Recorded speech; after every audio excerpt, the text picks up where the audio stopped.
네, 안녕하세요. 온더의 정순영입니다.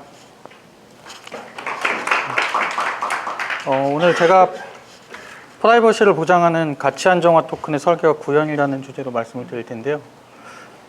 이게 PPT에 안 들어가 있으면 어디 논문 제목 같아 보이실 거예요. 굉장히 재미없는 내용인데 제가 최대한 재미있게 풀어드리도록 하겠습니다. 일단 저희 팀 소개를 하면요. 온더는 이더리움 확장성을 해결하는 R&D 스타트업입니다. 근데 사진에 비탈릭 뷰테린인데 저희 팀원은 아니에요. 네, 오해 안 하셨으면 좋겠고요. 이거 사진을 넣었던 이유가 비탈릭 뷰테린이 고맙게도 저번 달에 있었던 이드콘 코리아 축사를 보내줬습니다. 거기 첫 번째로 저희 팀을 언급을 해줬어요. 그래서 온더에게 감사의 말을 전하고 매우 흥미롭고 새로운 아이디어를 저희가 제시를 했고, 이거는 이더리움 재단의 플라즈마 연구자들도 생각하지 못한 것이었다. 이런 한국 커뮤니티가 만들어낸 어떤 사례 중 하나다. 이런 말을 고맙게도 전해줬고, 여기 계신 어떤 열성적인 한국의 이더리움 커뮤니티 분들 덕분에 저희 연구가 조금이나마 주목을 받을 수 있었던 계기가 되지 않았나 싶습니다. 제 오늘 발표는 얼마 전에, 며칠 전에 썼던 글이죠. 영지식 증명을 활용한 프라이버시 토큰의 구현이라는 그 미디엄 블로그 글에 근거를 두고 있고요. 혹시 글 읽어보신 분 계신가요? 혹시? 제가 2.5일을 밤새서 쓴 글인데 예, 안 보신 분들이 많아서 천천히 설명을 드리도록 하겠습니다. 일단 사토시 나카모토를 우리가 못 찾고 있잖아요. 비트코인에서. 왜 못 찾는지 혹시 아시나요? KYC하는 거래소를 이용하지 않았기 때문입니다.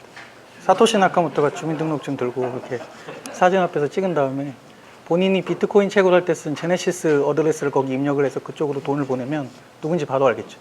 주민등록증 주소 찾아가 보면 되잖아요. 홍길동 이렇게.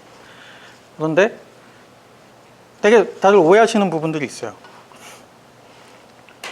비트코인을 범죄 수단 이런 데 쓴다고 생각을 하시는데, 아까 수호의 박지수 대표님도 말씀하셨지만 오히려 기존 금융 시스템보다 훨씬 더 거래 기록 알기가 훨씬 쉽습니다. 너무 쉬워요, 너무. 기존에는 거래 기록들이 각 은행, 각 기관마다 나눠져 있었죠. 그것도 국경별로 막 이렇게. 그래서 협조를 일일이 다 구해야 됐어요, 거래 기록을 찾기 위해서. 그런데 비트코인이나 블록체인, 퍼블릭 블록체인은 재미있는 게 모든 거래 기록이 다 공개되어 있습니다. 다만 거래 주인이 누군지 몰라요. 비식별화되어 있는 거죠. 그러니까 기록 자체는 오픈되어 있지만 누군지 모르는 비식별화 조치인데, 중요한 것이 그 식별화 작업을 누가 하고 있나요? 거래소들이 하고 있죠. 이게 되게 재밌는 팩트입니다. 그래서 만약 거래소의 KYC를 이용해서 그 어카운트 어드레스를 딱 식별하는 그 순간 그 어드레스가 앞으로 일으킬 모든 거래, 그 어드레스가 여태 받은 모든 거래 내역이 다 추적돼요. 퍼블릭 블록체인은 비식별화가 엄청 강화된 블록체인처럼 보이지만, 우리가 실제 혹시 비트코인을 거래소 아니라 다른 곳에서 혹시 사신 계신가요? 가다 주웠다 이런 분 계세요? 안 계시잖아요. 대부분 거래소를 이용하실 텐데 비식별화는 안 됐다고 보시는 게 맞습니다. 퍼블릭 블록체인은 비식별화가 안 돼 있어요. 대부분. 그래서 거래소를 이용하는 순간 모든 거래 내역 활동이 감시당한다 라고 보시면 될 것 같습니다. 이게 지금 무엇과 연결이 되어 있냐면 데이터 주권의 문제와 연결이 되어 있습니다. 이 자료는 그 황현철 박사님 저저번 미더비였나요? 그 발표 자료를 좀 참조를 했고요. 어찌됐건 데이터 주체에 더 많은 권한과 어떤 그런 통제권들을 가져가는 방향으로 지금 법들, 트렌드가 가고 있습니다. 페이스북 엄청난 회사들이 데이터에 대한 어떤 본인들의 힘을 과시하고 있잖아요. 이런 부분들이 통제권을 강화하는 측면이 됐고, 핵심은 개인정보에 대한 비식별화입니다. 이게 핵심이에요. 이게 누군지는 몰라, 거래 기록 자체는 오픈돼도 되지만 이게 누군지 몰라야 된다. 성별도 몰라야 되고, 국적도 몰라야 되고, 소속도 몰라야 된다. 근데 재밌는 거는 거래소가 KYC를 하는 순간 비식별화 조치에 바로 위배됩니다. 아주 재밌는 사실이죠. 네. 거래소가 비식별화하는 순간 위법이에요. 그럼 이 문제를 어떻게 해결할 것인가. 그렇다고 비식별화 조치를 안 하자니 이건 자금 세탁. 약간 되게 무서운 거죠. 해도 안 되고 안 해도 안 되고. 이 문제를 해결하기 위해서 그럼 어떤 식의 접근이 필요한가 라는 이런 좀 아이디어가 필요하고, 지금 기술적인 측면에서 어떻게 하면 이런 비식별화를 할 수 있는 조치들 혹은 기술적 수단들이 강구되고 있으나, 이게 지금 오늘 내용의 핵심입니다. 그래서 사실 이거를 해결하려면 퍼블릭 블록체인 상의 프라이빗 트랜잭션이 필요해요. 어쩔 수 없이. 오늘 발표의 내용이 이제 백그라운드가 되는 내용은 GK 다일이라는 프로젝트고, 이거는 지난 12월에 이더 싱가포르에서 해커톤으로 나왔던 아웃풋입니다. 36시간 만에 만들었대요, 인도 개발자가. 그래서 근데 이걸 이해하기 위해서는 코드는 되게 짧고 내용도 되게 간결한데 GK 스낙에 대한 전반적인 이해와 그 스테이블 커런시 메이커다오에 대한 이해와 ERC20 이더리움의 트랜잭션 스마트 컨트롤에 대한 이해를 필요로 합니다. 필요로 해요. 근데 뭐 저희가 오늘 그 부분에 대해서 다 말씀드릴 건 아니고요. 관련 자료는 좀 많이 있으니까 대부분 영문으로 되어 있지만 뭐 좀 참조하시면 좋을 것 같습니다. 핵심 아이디어는 이겁니다. 그 기존에 있는 모든 블록체인 앤 트랜잭션은 좌측, 그러니까 이더리움 좌측과 같은 트랜잭션 모습을 하고 있어요. 이런 형태의 모습들을 하고 있죠. 그렇기 때문에 다 보이는 겁니다. 그런데 이거를 오른쪽에 그 센터드 토폴로지로 바꾸자라는 거고, 아까 박지수 대표님이 뭐 별 모양 얘기하셨죠. 별 모양 거래하면 세탁이다. 이 아이디어는 별 모양 거래를 일부러 만드는 겁니다. 데이터를 비식별화하기 위해서 별 모양 거래를 일부러 만드는 거예요. 이게 이 아이디어의 핵심이다라고 말씀을 드리는 거고요. 핵심 아이디어는 이제 일단 토큰을 어떻게 하면 비식별화할 수, 토큰 거래를 어떻게 하면 비식별화할 수 있을 것인가에 대한 근거를 두고 있고, 핵심은 노트라는 컨셉입니다. 이거 기존의 ERC20과는 조금 다른데 오히려 노트라는 컨셉은 비트코인의 UTXO와 비슷한 것 같아요. 비트코인의 UTXO와 비슷한 모습을 갖고 있고, 노트는 소유자와 액면가라는 두 개의 정보를 갖고 있습니다. 블록체인에는 노트를 기록하는데 노트를 생으로 기록하는 게 아니라 해시를 떠서 기록해요.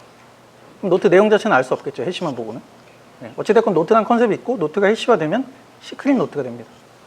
그리고 이 노트를 지금 두 번째 라인에 보시면 노트는 해시화돼서 기록이 되죠. 오른쪽에 인크립트는 사실 본인 소유가 누군지 확인하기 위한 조치고 이거는 생각 안 하셔도 되고요.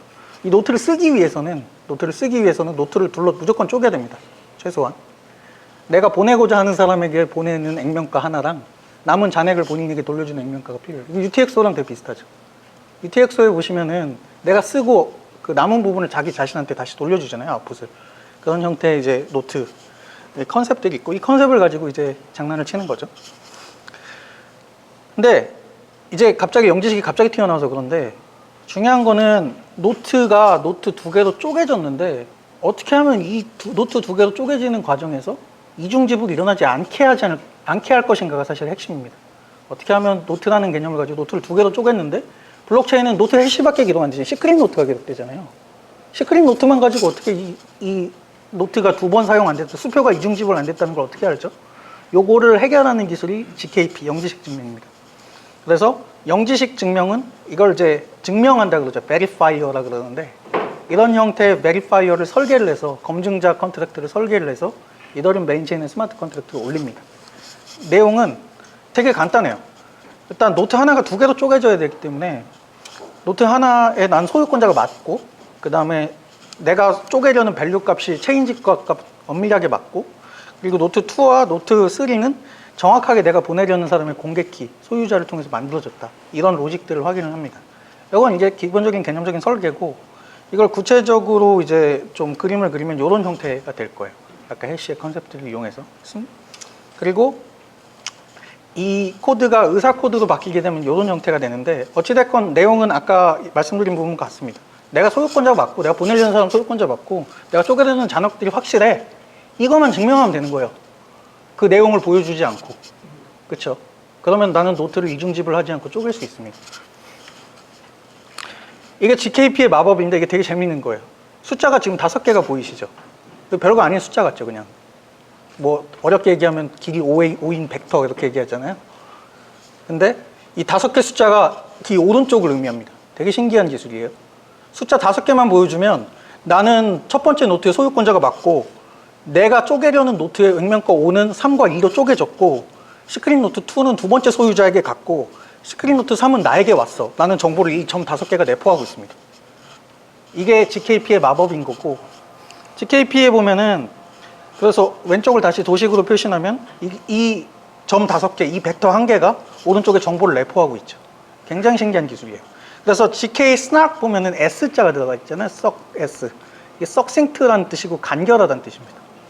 점 5개면은 나는 이 사실을 증명할 수 있습니다. 이건 자기가 앞에 제가 말씀드렸던 로직을 다르게 짜도 점이 5개인 건 똑같아요.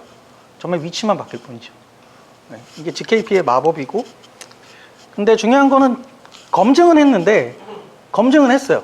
검증은 했는데 실제 블록체인에 기록되는 데이터가 막 누가 누구에게 보내고 이런 게 다 기록되면 안 되잖아요.